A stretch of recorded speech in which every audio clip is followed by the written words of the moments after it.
বাংলাদেশের রাজনীতির আকাশও কালো মেঘের আনাগোনা চলছে, কিন্তু মেঘ যত ভারী হোক সূর্যকে আটকায় রাখতে পারে না। আগামীতে বাংলাদেশে মুক্তির সূর্য উঠবে ইনশাআল্লাহ। ন্যায়, ইনসাফ এবং কোরআনের আইনের ভিত্তিতে উঠবে। এই লড়াইয়ের জন্য তৈরি আছেন আপনারা? আগামীতে যে কোনো ফ্যাসিবাদ, নূতন পুরাতন বুঝি না, এই ফ্যাসিবাদের বিরুদ্ধে আমাদেরকে কঠোর প্রতিরোধ গড়ে তুলতে হবে। এই প্রতিরোধের জন্য দেশবাসীকে প্রস্তুত থাকতে হবে ইনশাআল্লাহ।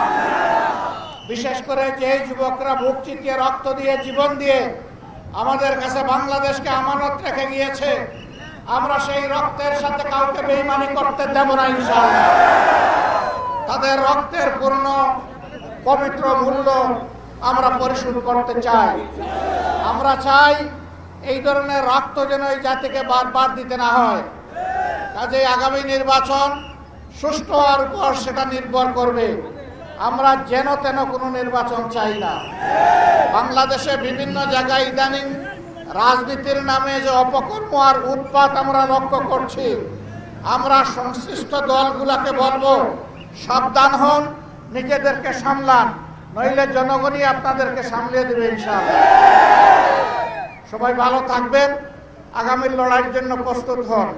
সেই লড়াইয়ে কোরআন বুকে নিয়ে আমরা জিতবো ইনশাআল্লাহ। আল্লাহ হাফেজ। বাংলাদেশ জিন্দাবাদ। বাংলাদেশ জামাতে ইসলামী জিন্দাবাদ। আসসালামু আলাইকুম ওয়া রাহমাতুল্লাহ।